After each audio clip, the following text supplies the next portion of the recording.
icip-icip bersani Mas Gareng. Assalamualaikum warahmatullahi wabarakatuh. Wilujeng dalu Mas Gareng. Waalaikumsalam warahmatullahi wabarakatuh. Wilujeng dalu Mas Bayu. Tuku cireng ning Kutha Solo Mas Gareng panjang yuswa. Ya amin amin amin amin. Nggih tuku tebu cacahe 3. Mas Bayu. Apa? Delok napasku. Lah wong napas ya isih penak ngono Kak. Penak apa mugeh-mugeh kok. Manggih-manggihno enten napa? Mas, hukum fisika. Enten napa dengan hukum fisika? Dengan udara yang dingin, oksigen tipis. Lah kok bukan pola kau ini? Aku nyedot apa? Arep udarane dingin terus di napa niku dipirsani piyai semono akeh saiki dadi anget timbul semangate. Niki sing marai menambah power kula nggih piyai sing mirsani dalu niki. Hebat sanget. Cobi Mas Gareng. Piyai sakmene kok madhep rene kabeh. Enek siji sing madhep rono kae. Oke nguyuh. Iya. Ngomong. Wajan niki ngetokke bahwasanya tempat sini itu memang sing seneng budaya tasih kathah. Alhamdulillah. Yai mriki pancen maindhik dateng wayah kok Mas Gareng. Namung inggih anu Mas Gareng nyuwun duka kula nyuwunaken menapa menika mamitaken dhateng Bapak ing janipun kula sowan menika ora nderekke pake to. Nggih, leres. Namung gandeng Bapak menika tasih dipun awat-awati dening dokter tidak boleh terlalu terforsir mila kepeksa kula ingkang sowan wonten mriki sekalian Mas Gareng mila nyuwun pangapunten tuwin kula nyuwun doanipun mugi Bapak kula tiyang sepuh kula Bapak Haji Anung Surata pinaringana sehat walafiat kegiatanipun amin saged nglipur para masyarakat wonten ing jagating pekeliran. Nggih, mugi-mugi sing mirsani boten kuciwa. Toh Ki Anung Surata boten saged rawuh ning pun diwakili anak loro niki. Dadi kula kali Mas Bayu putra kembaripun. Oh, malah aku lagi ngerti. Ora ngerti sejarah. Mila bapak ring paring dawuh, anu Bayu kowe iki aja sia-sia karo Mas Gareng. Kae iki ari-arimu, ngaten. Arep tak pendem kok joget. Oh, bae dadi Gareng. Dadi aku lahir gudres getih. Oh ini wong jenenge mewakili bapak. Nggih. Gitu, paling boten membuat suasana semakin meriah, semakin regeng gayeng. Wah, jan saestu kok Mas Gareng. Aku sawan ning kene geloku setengah mati. Kok gelo kenapa? Ora ning pantai ora turu kuwi. Pantai kene lak pantai ini pantai ora turu to. Ngliyep. Lah yo ngliyep ora turu, ngliyep terus. Wah, yen ngono waduke iki watu gandul. Kuwi sing dilatih dhewe saka jalan raya kono ngliwati watu gandul. apa watu gandul? Karang kates ki lho. Karang ki apa? Watu. Kates ki gandul. Walah. Aku nek nak cara Banyumas ngarani kates iki gandul, nek kiai kan yo bingung yo. Makane sering ngopiknik. Dan ngerti istilah-istilah liyane. Wong jenenge ditimbali benerane Pak Sando Junedi. Komplit aku kali ngarani. Nggih. Wah jan piyai kok ora lepas saka asmane utawa namanya. Sampeyan arep ngonceki asmane Pak Junedi. Nggih, coba sedina wae jagongan kalian Pak Sando Junedi. Heeh. Bareng ngoten wah sesuai dengan namanya. Apa maksud dari nama Nun Sewu Sando Junedi? Sando Junedi. Persuku kata apa per huruf? Persuku kata, Mas. Oh nggih. Terus santai orangnya tidak terlalu formal. Nggih. Wonge santai, kula nggih santai boten formal. Nggih. Terus doa selalu dipanjatkan setiap memulai sebuah pekerjaan. Amin. Terus jujur orangnya. Waras. Terus nekat merantau ke Jakarta dengan modal tekad supaya menjadi orang yang bermanfaat. Terakhir dikenal sebagai dermawan. Alhamdulillah. Hebat. Yang boten dermawan apa yang presiden ini saombyok ini. Ya 11 lho. Seragam biru kabeh wae pamer. Durung kok Waranggana durung kerawitane kabeh diparingi jaket kabeh nganti tekan peniti karo sopir. Oh, ora hebat. Wis sesuk jakete seragam wis. Tawaku dorang luwi sesuk.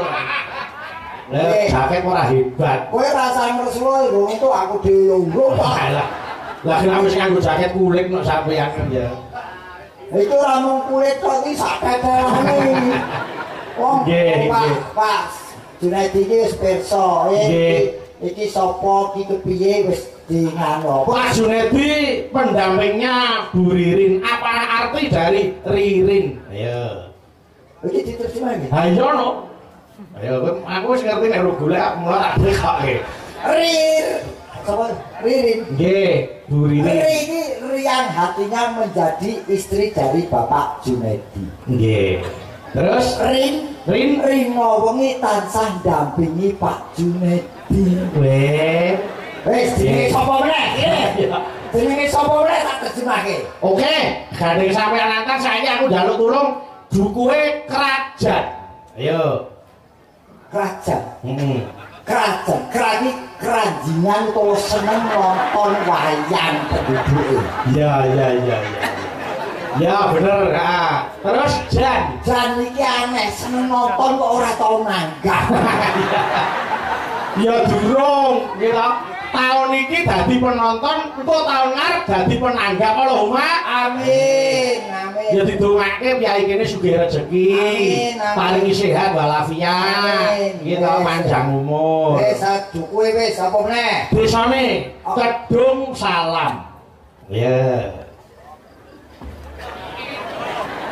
Ayo. Kedung Salam ku lak duwe kades to. Iki kadese mirsani ra iki. Mirsani lho. Pak, ora ketan rokok sapak lho, Pak. Tak gawe apik. Ngopo to kok suruh rokok barang. Oke, kaitannya dengan acara malam hari ini. Kedung Salam terkait dengan acara hari ini. Pripun Jlentre? Keramaian malam hari ini yang mengadakan keluarga besar Bapak Junaidi dan warga desa ini. Nggih. Terus dungane para warga muga-muga Bapak Junaidi sak keluarga warga kene tansah pinaringan sehat walafiat kali seumur beda kudu rencana saloro. Amin. Terus saking Pak Junaidi dipun gelar wayang kulit kanthi dalam Ki Bayu Aji. Terakhir lampahanipun bangun Pura Kencana kanthi bintang tamu gareng saking Semarang. Kok sida melu nek guri jenenge kok ketut. Wis kadung subuh-subuh tekan kene. Wes, Lah ya wingi Baska sumber mancing kulon. Ora mulih bablas rene. Wah jan kok kaya ditata. awake dhewe termasuk tamu nekat lho. Lah kok tamu nekat Sing di omah ora ngerti ketamu mung sakmenake. Ana sing dibuang rono. Aku dibuang ning daleme anu Mbah Kakung. Walah, upama aku dadi Pak Junaidi tak guang segara Mas sampean. Aku mau ditari seafood tapi kok ora teko-teko. Iya. Nggih. Aku seafood iki sing tak senengi iki kewan sing kelaran. Lah kok ngoten? Lho ana lho kewan laut iki sing kelaran ana. Apa? Kepiting. Oh iya. Iya dipiting. Ana lho iwak sing ora tau ning ngarep, iwak laut. Nggih. Iwak kiper. Oh iya ning buri terus. Buri terus. Nggih. Iwak kiu ya ana. Iwak piyu 9. 9. Oh 9. Wong burine engko. Ora tak mangan tok. Nggih. Mula niki ayo ujube halal bihalal. Nggih, Pak Kades. So warga mriki mugi-mugi dinten menika saling melebur dosanya satu sama lain. Nggih. Saya percaya dengan kepemimpinan Pak Kades malam hari ini yang sudah rawuh mirsani bisa memimpin desa dan warga sini dengan baik dan benar. Leres. Mungkin pun temoto rukun wargane ampun lali Pak nanggap wayang. Amin. Darane sinten mawon ra masalah, sing penting dagelane kula wae. Nek sing urip. Tembung ae. Lah wong senengane kok ya tetep sehat. Mas Gari tak dongake tetep sehat panjang umur. Amin. Ben wong sak donya iki mati sampeyan urip. Lho, kurang piye aku dadi kanca. Moh. Piye ta dongake panjang umur kok moh? Panjang umur sak donya mati sing urip aku dhewe enak tuku kopi ning ndi. Iya kare golek warung gawe dhewe kok. Oh, golek warung le. Mas Gareng, gandeng niki ujube halal bihalal mengeti Idul Fitri. Kula tak ngaturke lelagon Idul Fitri nggih, Mas. Oh, pun dicarat. Insyaallah menika karya Ki Jungkung Darmoyo. Menika kadang dalang saking Allah. Amin. Amin. Wah, jan wis dirasani kabeh. Ibu alhamdulillah. Kosek. Apa? Sampeyan ndelok duit ning kono gampang ilang. Kok iso? Sing pengen resepnya bener gampang ilang. Iki mau aku wis diwenehi lho. Piye? Resepnya duit bener gampang ilang. Sampeyan ngerti ora? Duitnya tak delehne ngendi? Ora ngerti. Niki nih. Iki resep duit ora gampang ilang lho. Ana kok dimaling ya masuk malingan kok. Ora duwe. Aku ora nangkok blas e. Lah iya. Oh.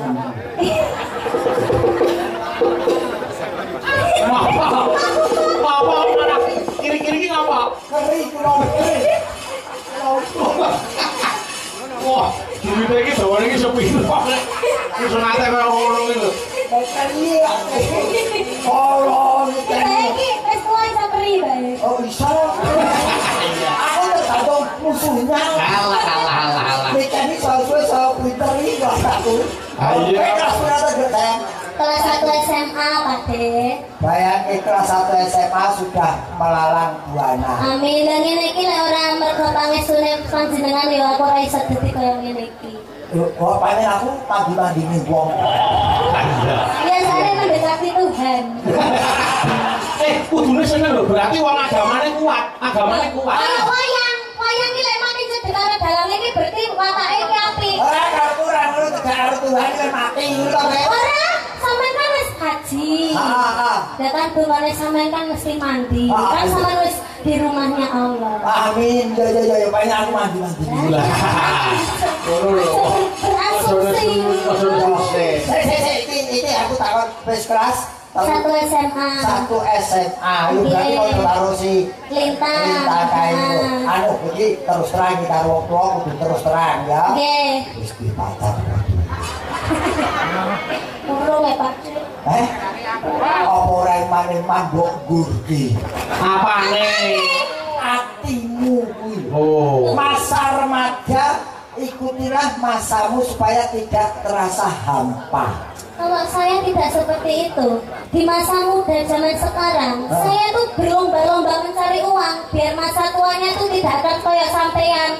Apa? Masa tua itu harusnya menikmati hidup, dan sampean sih nggak kerja. Justru saya kerja menikmati hidup. Kalian tidak hanya mencari materi, tapi juga mencari kesenangan hati.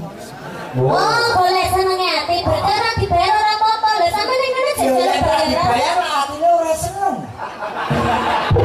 Lah kan boleh senengnya hati. Iya, udah senengnya hati. Ya berarti sampean lek golek materi, berarti kan sampean dudu wong seni. Lek jenenge wong seni kuwi ora dibayar ora apa-apa ya, Mas. Aku yang seni ora nek kene ning buri kok. Seni kuwi nguyuk nek kuwi seni kok malah warna-warna. Tak goleki. Apa? Tak goleki calananku iso dadi pacarmu. Ndi, ganteng ora? Modale gurnawa tok sing ben ganjae kok. Iya. Kan yoga. Malah kayak dadi mau kondur. Mbak ini kan berarti kancane Mbak Winong. Mbak ini Mbak Winong. Ini Mbak Winong. Ayo. Pabir itu nonong ae kok. Gini Mbak Winong. Ayo. Sik ning laras pelok terus bae. Sepote tuno gleng wis. Apa yang mau duit? Apa yang mau Tuno gleng ngono ya. Ini ngono ya. Ya. Ayo. Siralu tuno. Kok Kowe wong tuwek wis kan. Coba sepatu mau ganti jogeti Mas Garing jogeti piye Mas? Coba. Ayo. Ayo Mas Garing coba. Gimana? Enggak boleh nih. Ayo. Tuna gleng. Mas Garing. Gleng. Tuna gleng. Tuna gleng. Tuna gleng. Tuna gleng. Ini tak jogeti, kowe ngerti jogetan aku. Ya, Bang. Ngetus. Mbak Wina ini. Malah ini kan lho. Ora ini lho sepatu tuluk glingi lah iki. Oh, sepatu. Ya ngene, wedhes jan. Bocah saiki lho, ayo aku blenok kesusul air ngopo. Apa balik nah? Balik nah, sing tak boli wis ora ono. Loh, ning sampean ki ora ngerti, malah bocah seusia segini itu, di usia segini itu malah selerane itu yang lebih tinggi. Biasanya luwih tua. Ah iya. Aku ki jane ki seneng lho karo wong-wong sing wis tua-tua kayak di umur 50 ke atas. Lah kok karo mangun gomi. Kok sebabnya apa seneng karo piye sepuh sing umure 50 munggah? Ning kudu anu Mas, ki rada sugih Mas. Selera sugih ya golek apa? Oh, ya apa yang prinsip? Jadi ngenteni Ora, dina. kowe iki jare iki penyanyi apa wereng. Golek opo tak mati warisane kok. Wah. Ning sampean ki pantes dadi walit. Walit bae, dadi walit. Walet. Sing film-film zaman saiki sing lagi viral kuwi lho. Aku ora nonton film kurang. Ya sampean potongan iki dadi walit, terus aku iki bojone sampean ki bojone sampean. Ngono lho. Aku kudu piye? Terus walit nak niken boleh, ngono ndek. Walit nek niken boleh. Tak nak lah sasis walit layu. Sakit. Omong apa to jare? Kuwi film zaman saiki viral lho. Lah sama saya aku tonton aku ra kuwi kok. Sopo? XX. Wis ora ajet. Nih, saiki Mas Garing tengah. Apa? Tak dapuk dadi anu. Lah. Astagfirullah. Nah, kuwi Bocah iki mulai dulu. Jawa lagi semangat iki ngono kuwi. Yo, larase pelok sampean manggandrung bawa nyidam sari gandrung Wina karo gandrung Niken. Iya. Ya, kuatera. Boyok. Oke, ini Ayo. tugas saya laksanakan karena saya juga seorang TNI. Setiap tugas harus dilaksanakan dengan Apa baik. TNI tenan po? Mani. TNI apa? Lutin Pak Susu. Gue rasa ngaku-ngaku ya. Ya pokoknya tugas saya laksanakan. Ayo, coba Niken sik, ayo. Sing manggandrung Niken sik. Duh wong ayu. Nah, kaya apa? Piye, menggo anu rabuk nyawa. Lah, masamu tebu kowe. Duh, wong ayu. Ih, pengen bae pengen. Sapa sing kowe iki? Kae sing lantar kae. Nek ditutupi sarung. Iya. Bocah ning ati. Tegur ra kuat. Wis lunga. Ana wong koroman mati galmuyo. Kaijan. Ana ken, terno ken.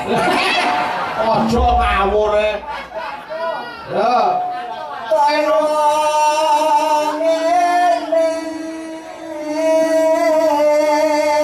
Wong nangkang Kae ana rembulan Kang Mas. endi? Rembulane ketutupan terop Kang Mas. Oh iya po. Sing ketok drijimu tok. Oh, ora ono bulan kok. Lah sing kene iki nek komik kok isane tangan kene. Isi. Apa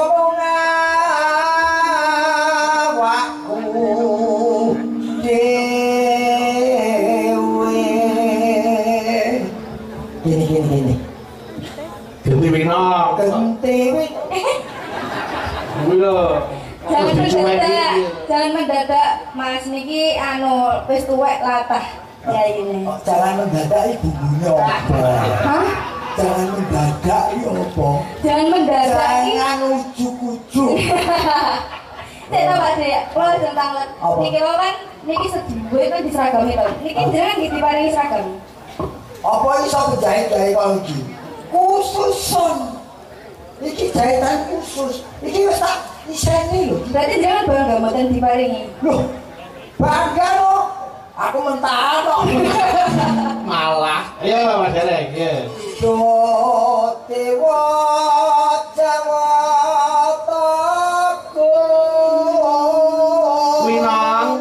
Winong.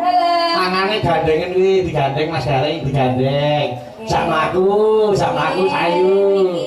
Lah jan putune ngeterke bae ning puskesmas yo. Dadi ben digoleke tombo ayo.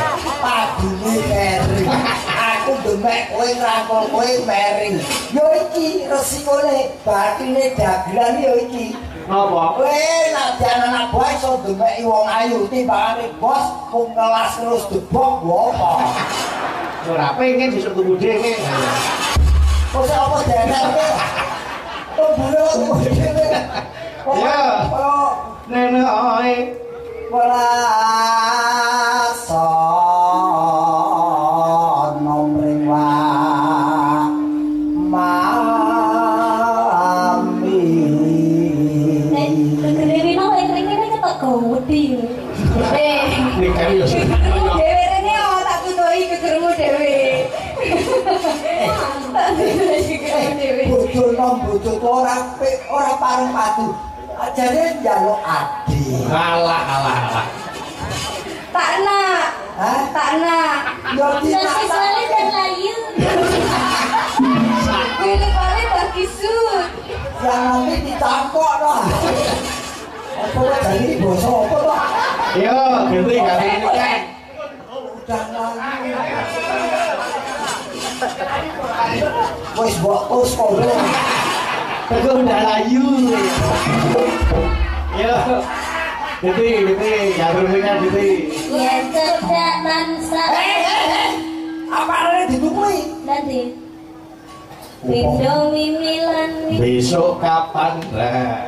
Besok kapan katekan? Mau sosok-sosok to Nduk. Oh, ngono to. Bojimu lho cangko bemper. Iki Mas berusaha diet lho. Berusaha dia. Iya. Besok kapan katekan? Cet. Kayak kendaraan nyalip ya. Lan wong ayu. Ganti Winong. Winong rene kowe. Ya. Jenenge gandru ya diparani kok aku sing kon ngono. Aku wong itu aku kudu moro aku. Walah. Mamang wis tuwa ra gelem rekoso. Tadi nang Winong. Ibaratno kaya kowe golek batane lho, kowe sing golek. Lah niku to. Oh, kira Wis entek kok. Ampun ngambek to, Om. aja nesu. Ngomong sinon aku to tanpa prau. Ayo nganggo laras kok terus. Kok terus nesu yo aku nganggo laras to. Enak aku mau dinyek terus. Boten. Dan mungkin nek sugetan ngoten pendek lho. Pendek meneh. Iya. Aku wis ora tau mangan cawidok lho. Sira nakuda Nano. tanpa prau sat-sat sarah kunjotri. Nyam-nyami. Nyam-nyam. Ngomongnya aku langsung bing beneran nih. Aku iki latah. Walah. Nyidam saria. Dimana cukur, Babu? Cucuk Walah. Kok latah ngono ya? wong